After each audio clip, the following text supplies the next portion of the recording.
अस्सलाम वालेकुम नाज़रीन, मैं हूं अनवार अब्बासी और आप देख रहे हैं मेरा यूट्यूब और फेसबुक चैनल। आज एक मरतबा फिर इस्लामाबाद के 3 कौमी असम्बली के हलकों पर हम बात करेंगे। गुज़श्ता रोज़ हमने रावलपिंडी के 3 हलकों पर बात की थी और आज इस्लामाबाद के जो 3 हलके हैं कौमी असम्बली के, उन पर हम बात करेंगे। और आज भी हमारे साथ तशरीफ़ रखते हैं सीनियर सहाफ़ी हैं और इलेक्शन के हवाले से उन्होंने काफ़ी वर्क कर रखा है। मुल्क गिर उन्होंने सर्वे किए, उसके अलावा उन्होंने इन्फॉर्मेशंस कलेक्ट की, उसके बाद उन्होंने बड़े खूबसूरत अंदाज में अपने यूट्यूब चैनल पे उसे एनालाइज भी किया। नवीद सती साहब बहुत शुक्रिया जी, कल भी आपने टाइम दिया। रावलपिंडी के जिस तरह आपने ताहिराना नज़र डाली 3 हलकों पे, काफ़ी अच्छा रिस्पांस आया उसका। और आज हम बात करेंगे कि इस्लामाबाद के 3 हलकों में 209 उम्मीदवारों ने कागजात नामजदगी जमा करवाए। स्क्रूटनी का अमल है, यकीनन बेशतर तो आजकल को स्क्रूटनी का अमल भी बड़ा सख्त कर दिया गया है। वो बताएं कौन सा ऐसा अमल है कि काफ़ी जो उम्मीदवार हैं काफ़ी परेशान दिखाई दे रहे हैं। अच्छा, अभी एक लिस्ट मेरे पास आई हुई है कि रावलपिंडी में वासा ने सिर्फ जिन लोगों को एक यूनियन काउंसिल एप्लीकेशन एक पीपी की 18 की जो लिस्ट है, उसमें कोई 25-30 बंदे ऐसे हैं जो कागजात जिन्होंने जमा कराए, सिर्फ वासा के जो है उन्होंने पैसे देने हैं लाखों रुपए। अच्छा। यानी एक ही।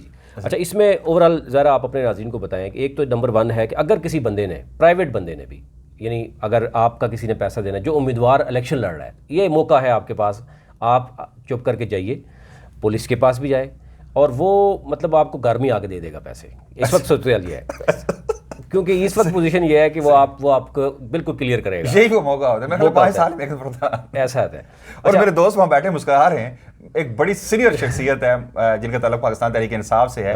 वो तकरीबन 3 करोड़ पे इनके मकरूज हैं। देख लें तो वो बहुत आसान। अच्छा, वासा का एक पैनी का भी है, वापडा का है, सुई गैस का है, FBR, यानी अगर आप टैक्स भी नहीं दिया हुआ आपने, फिर उसके साथ साथ नैब को भी ये बेचते हैं, FIO को भी बेचते हैं, बाकी इदारे भी देखते हैं। तो कहीं भी, और मैं प्राइवेट इसलिए कहता हूँ कि सरकार तो अपने ले लेती है। जी जी, ठीक है ना, सरकार ने ID कार्ड की तो अच्छा, दूसरी इन्होंने किया, पासपोर्ट भी इस दफ़ा मंगवाया। पहले नहीं मंगवाते थे। उन्होंने कहा जी पासपोर्ट भी साथ अटैच करें, उसको भी चेक करें। और अगर कहीं भी, लास्ट टाइम याद होगा शायद गिलानी साहब थे, कि उन्होंने क्या किया कि उनके कुछ अकाउंट से एक अकाउंट उन्होंने शो ही नहीं किया, उसमें सिर्फ $14 पड़े थे या कितने पड़े थे, उस बेस पे वो नायल हो गए। तो इसलिए ये आप अपने नाज़रीन को भी बताएं, उम्मीदवारों को स्पेशली बताएं कि अगर वो थोड़ा सा भी झूठ का सहारा लेंगे ना, तो ये आगे कहीं चल के उनके लिए लेकिन अब 3 तो कमांड से निकल चुका है ना, अब तो उनके सबमिशन हो चुकी है। अब तो स्क्रूटनी का अमल है और जो उन्होंने सबमिट करवाया अभी भी छुपाया जा सकता है कि सपोज अगर किसी चीज़ में वो दहिंदा है, फ़ौरन जाके जमा करवाएं। अगर किसी बंदे का लेन देन है उसको सेटल करें कि ये ना कल उनका केस निकल आए। अच्छा, ये आगे स्क्रूटनी हो गई ना, उसके बाद भी वो चैलेंज का मामला आएंगे सामने। ये भी स्क्रूटनी के बाद भी अगर इलेक्शन कमीशन की जानब से यहाँ पे रिटर्निंग ऑफिसर ने उन्हें ओके कर भी दिया, कोई जाके चैलेंज करे तो उसके बाद आ सकता है। बिल्कुल टाइम मिलता है ना। तो इसलिए जो ये ज़रूरी नहीं है कि जिनकी स्क्रूटनी हो गई है तो वो बचे रहेंगे, ये कुछ भी हो सकता है। जी जी। एनी हो, एक तो ये है कि ये चीज़ें तो बहुत ज़रूरी है। डॉक्यूमेंट चैलेंज आप कर सकते हैं किसी भी उसमें, यानी कोई किसी बंदे के भी अपने पैसे देने आप जाके कर सकते हैं। और उसके बाद मैं सिर्फ अभी एक लिस्ट आपके सामने रजिस्टर करता हूँ, आपका मतलब आसानी हो जाएगी। मैं रियल पिक्चर आपके सामने रखता हूँ। ये है वासा क्लियरेंस सर्टिफिकेट। उन्होंने कहा जी वासा की ये लोग क्लियरेंस सर्टिफिकेट अपना पहले लेके, उसमें चौधरी इनाम जफ़र हैं, मुस्लिम लीग नून के हैं, रावलपिंडी के।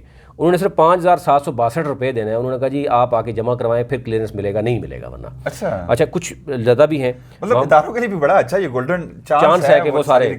अच्छा, कुछ लोगों के ज़्यादा पैसे भी हैं, मैं अभी लंबी लिस्ट है, उसमें लाखों रुपये भी हैं कुछ लोगों के। मिर्ज़ा मंसूर बेग हैं, 78,000 से ज़ायद इनकी अमाउंट है। सनाउल्लाह खान है, इनकी 2,52,000 है।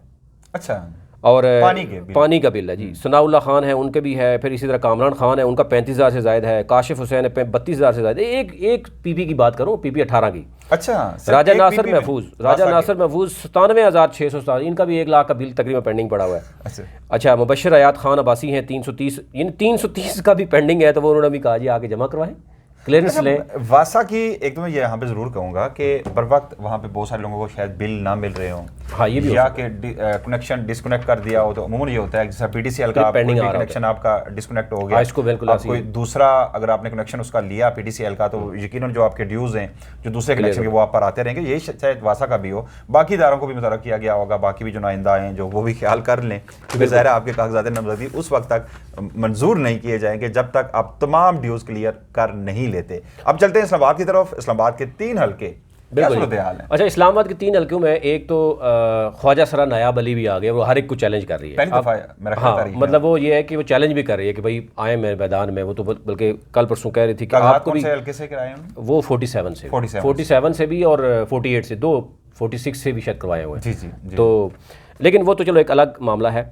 अच्छा, इसके साथ साथ आपने बता ही दिया कि 46 में 73 लोगों ने अप्लाई किया है, 47 में 75 लोगों ने किया है और 48 में 61 लोगों ने किया है, यानी ओवरऑल कागजात जमा हुए। बड़े जो नाम है ना इसमें, अगर हम देखें उसमें जो बड़े नाम है वो आमर मुगल पीटीआई का है। अब उसको लड़ने दिया जाएगा नहीं दिया 46 में। रूपोश हैं, प्रेसिडेंट भी है, तीसरी दफा उसको प्रेसिडेंट भी बनाया गया। जी जी। अवाम यानी तहरीक इंसाफ के जो वर्कर हैं वो समझते हैं कि उसका राइट बनता है कि उसने, लेकिन काफी उसकी कुर्बानियां तशद्दुद उस पर हुआ, बहुत कुछ हुआ, बच्चों को उठाया गया, घर को किया गया, FIRs बहुत ज़्यादा हुई।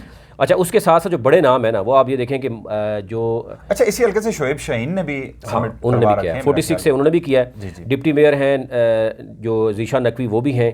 फिर इसके साथ साथ जो है वो अंजम अकील हैं 46 से, 46 से जो है वो शोएब शाहीन भी हैं। अच्छा, शेख अंसर अजीज ने भी कराए और अंजम अकील ने भी कराए, दोनों मुस्लिम नून से वो अगले उनकी आपस में चपकलिश चल रही है। अच्छा, जमात इस्लामी के मियां असलम साहब यहाँ पर, राजा इमरान अशरफ जो इमरान यानी जो स्पीकर हैं इस वक्त, उनके भाई हैं, उन पर भी इतराज़ात पीपल्स पार्टी वाले कर रहे हैं, कुछ वहाँ के लोकल। वो कहते हैं कि जी ख़ुद तो वो स्पीकर हैं, अपने बच्चे को भी वो लड़ाना चाहते हैं, अपने भाई को भी लड़ाना चाहते हैं, तो पीपल्स पार्टी फिर उनके हवाले ही कर दें अगर हम यहाँ पर नहीं रहते तो।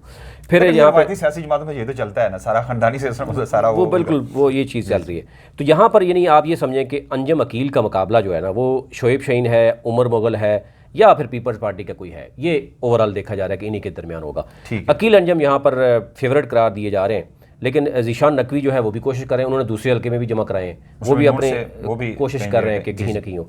और बल्कि ये भी कहा जा रहा है कि नून लीग के अपने ही लोग अंजम अकील के खिलाफ बाकायदा तौर पर एक साजिश के तहत कुछ चीज़ फेसबुक पर भी चल रही है, यही हुआ था, फेसबुक पर चल रही है, कब्जा माफिया है, उसके पुरानी चीज़ें चलाई जा रही हैं। तो मेरे ख्याल से आपको पता है कि टिकट लेने में तहरीक इंसाफ को ये चीज़ करने की या दूसरी पार्टी को करने की जरूरत नहीं है, नून लीग के अंदर से ही। नून लीग का कोई नहीं चलेगा, कब्जा माफिया है, कुछ भी है वो चल जाएगा। वो कागजात नामजदगी आपको सिक्योरिटी ना भी करें, जिस तरह मियां नवाज शरीफ साहब कितने हल्कों में गए हैं वहाँ पे। मियां साहब तो ज़ाहिर है उनको जाने की भी जरूरत सिस्टम चल के उनके घर आते हैं। वो तो नैब कहती है जनाब उनको आधा घंटा, नून के लिए कोई मसला नहीं है। मसला ये होगा पाकिस्तान तहरीक इंसाफ के जो उम्मीदवार जिन्होंने कागजात नामजदगी जमा करवाए, स्क्रूटनी के अमल में जो कल भी हमने देखा कि काफ़ी उन्हें हर्डल्स उन्हें पेश आए और आज भी वही सिलसिला जारी है। और ये केस लेके आप PTI जो है वो सुप्रीम कोर्ट में पहुंच गई है। लेकिन आज आप, क्योंकि मैं देख रहा हूँ बार बार रिपोर्ट कर रहे हैं कि जो कुछ हो रहा है शामुल कुरैशी के साथ हो रहा है, वो चीख रहा है बेचारा कि देखें इस बात पे चलें, जो भी रियासत के हवाले से जो उनके कवानीन है जो भी है या जो FIRs का अंदराज हुआ है उस पर तो हम डिस्कस नहीं करेंगे, लेकिन जिस अंदाज में उन्हें गिरफ्तार किया गया, अडयाला जेल से वो जो ही बाहर आए, आगे थाना आर्य बाजार और सदर बैरूनी की पुलिस वहाँ पे मौजूद थी और वो सिर्फ ये बता रहे थे कि देखें सुप्रीम कोर्ट के 3 मजहब जजेस साहिबान ने मेरे बेल आर्डर्स जारी किए हैं।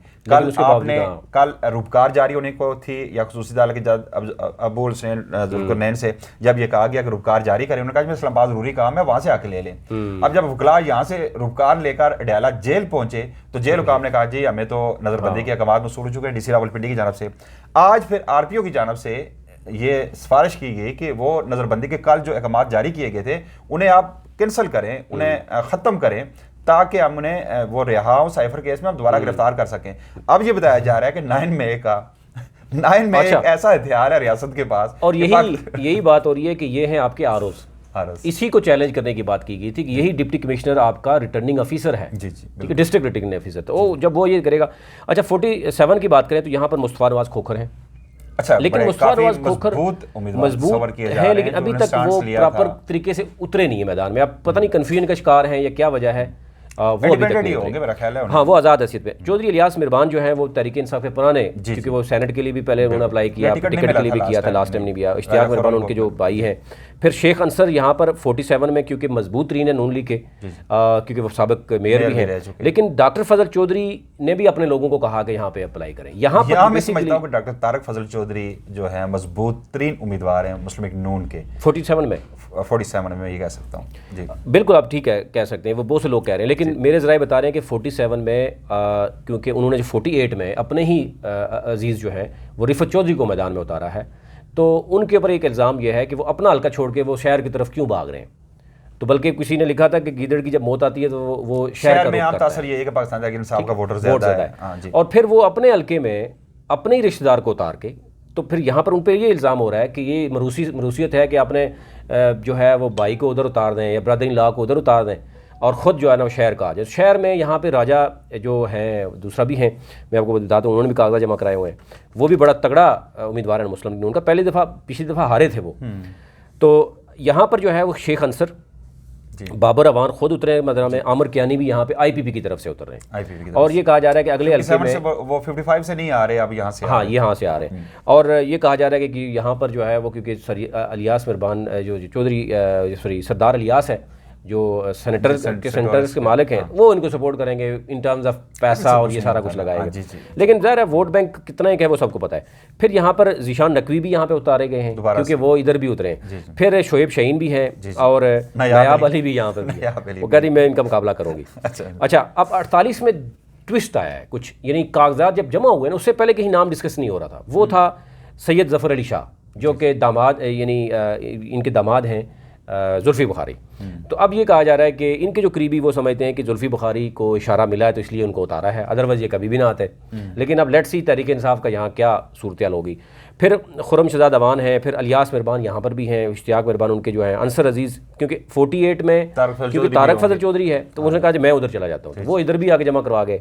तो शोएब शहीन भी यहाँ पर हैं और फिर इसके मतलब अलावा बहुत से लोग हैं। लेकिन जमात इस्लामी के भी तीनों हैं, एक सिफ्ती शाह भी आई थिंक, हाँ वो 47 में सिफ्ती शाह पीपल्स पार्टी की तरफ से, 48 में पीपल्स पार्टी जो है बेसिकली वो देना चाह रही थी खाकान वहीद को, और अभी तक टिकट मेरे ज़राए बता रहे हैं उन्होंने नहीं लिया। शायद उनको नज़र आ गया होगा ग्राउंड में क्या पोजीशन है पीपल्स पार्टी की, तो अभी तक उन्होंने इनकार ही किया है। वो आज़ाद आनी इस्लामाबाद की अगर कंपैरेटिवली देखा जाए जो दीगर हल्कों की तरफ, और मियां असलम साहब आप समझ लें दो काशिफ चौधरी जो है उनके 47 में, जी 46 में वो आ रहे हैं, और लोई बीर के से जो है ना इनका तीसरा उम्मीदवार भी आ गया। अच्छा, आम तासर सदी साहब ये है कि जो ज़्यादा पढ़ा लिखा तबका है वो पाकिस्तान तहरीक इंसाफ को सपोर्ट कर रहा है, और इसका अमली जो आपने मुजाहरा देखा भी था 2018 के इलेक्शंस में, अर्बन एरियाज़ में पाकिस्तान तहरीक इंसाफ को ज़्यादा वोट मिले थे। लेकिन अब ये कहा जा रहा है, कल भी मैं तज्जिया देख रहा था किसी आई थिंक किसी सीनियर एनालिस्ट थे, उनका ये कहना था कि अब ये तासर ख़त्म हो चुका है कि जी शहरों में बैठा जो आपका होगा वो ज़्यादा पाकिस्तान तहरीक इंसाफ को सपोर्ट करेगा और दीगर, ऐसा नहीं है। अब चूँकि सोशल मीडिया की ताकत से आम जो देहातों में बैठा जो लोग हैं वो भी ये कर सकते हैं। यहाँ चूँकि आज इस्लामाबाद के वाले से हमने बात की, मज़ीद इस पर इसका अगला काफ़ी लंबी हो चुकी है वीडियो, नवीद सदी साहब से हम इस पर बात करेंगे। तब तक के लिए अनवार बासी को इजाज़त दीजिएगा। अल्लाह ने के बाद।